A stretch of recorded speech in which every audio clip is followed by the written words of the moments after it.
ito kasi yung graph namin na Quincel. So magiging... Mula sa Sagada, sa Sitio Baag ng Tarlac City. Huwag kayong maguluhan kung sino yung unggoy dyan sa mga yan, ha? Coffee Hunt sa Bataan. Mukhang mahaba pa to, ha? At least po ngayon, alam ko nang balikan. Amazing. No. Sa review natin ng Winner X.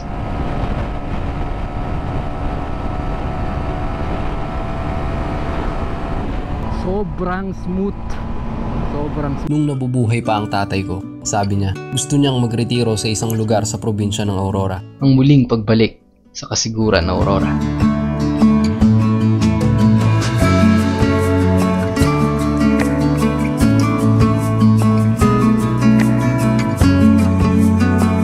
Tito Riders presents. Sa bungabon ng Nueva Ecija. Ay, nanigas yung kama. Dito, naiwan yung nalaglag yung susi natin. Sarap mga tits, living the life.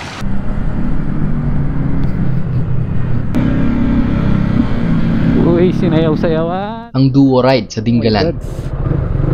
Sa part ng Pagabaldo ay huwag ko na kong sabihin. Welcome to the Sol, Pangasinan. May Dolby dito, no? At sa Dasol, Pangasinan.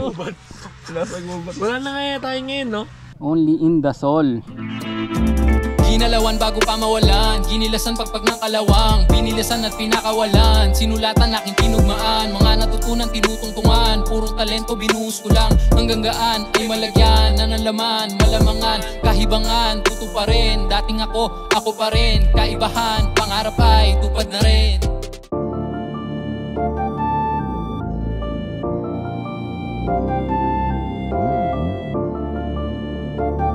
Welcome to Baguio City! To Baguio City. Ang daming nangyari nakaraang taon. Madami din tayong ride na nagawa. Nakayod na natin ang dapat makayod para sa nagdaang taon. Pero ito, nagawa mo na ba? It's time for a family ride. Wow! Nice! This is nice. Ganda ng ano natin. Ang unang lugar ay ang Misty Hills ng La Trinidad, kung saan kami magpapalipas ng 2 gabi. Nasaan ikaw? Sa car. Baguio. Sabihin mo, is it cold here? Yes. Malamig? Yes. Sabihin mo nga. Malamig. Loko.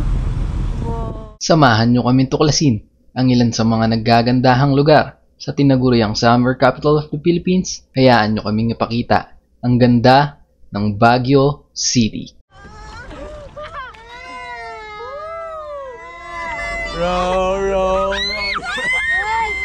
OA. Hindi mawawala sa listahan ng Burnham Park. Mula sa Burnham Lake ay dito rin matatagpuan ang Christmas Market, fun fair, lights, foods, at syempre ang kape. Ilan lang yan sa mga activities na pwede mong gawin. Dito sa Peria.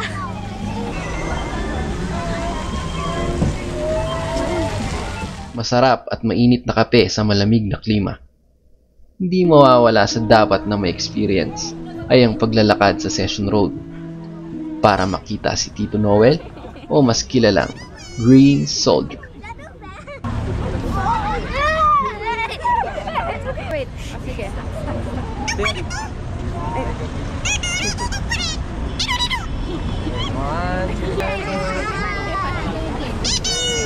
Si Santa si Santa Claus.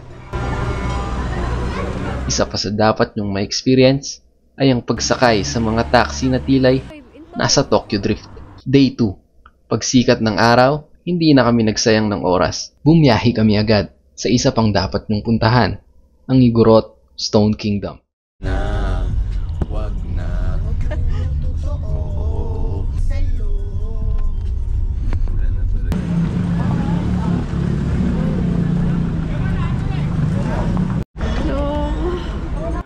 Hindi mawawala ang napakapogi at napakalaking aso na isang Saint Bernard, kung saan pwedeng magpa-picture. Diguman kaming makita ang Sea of Clouds. Amin naman nasaksihan ang Sea of Crowds. Pag may magandang lugar, hindi mawawala ang gwapong turista. Ito ang Strawberry Farm. Minalas, hindi namin nataon sa season. Pero sulit pa rin sa ganda at simoy ng preskong tanawin.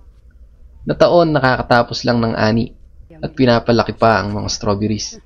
Pero may ilan pa ring mabibili at ibang produkto na pwedeng tikman. Masarap na kainan at palaruan ng taste cups na parehas ikatutuwa ng bata at matanda.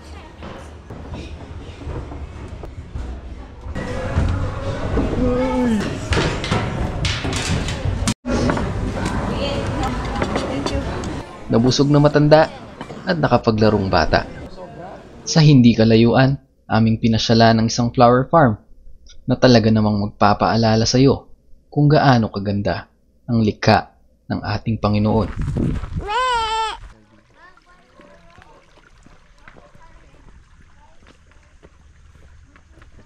Ito ay mas lalong pinaganda ng mga taong nagmamahal at nag-aalaga.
Ng Pilipinas, no? Ilan pa lang ito, naway may pakita pa namin sa inyo ang iba pang mga magandang lugar dito sa mundo. Isang paalala na anuman ang ganda ng lugar, kung hindi natin ito sabay-sabay pangangalagaan, darating ang panahon na hindi na ito ganito para sa mga susunod na henerasyon. Saan ka man mapunta, dapat may respeto kang dala.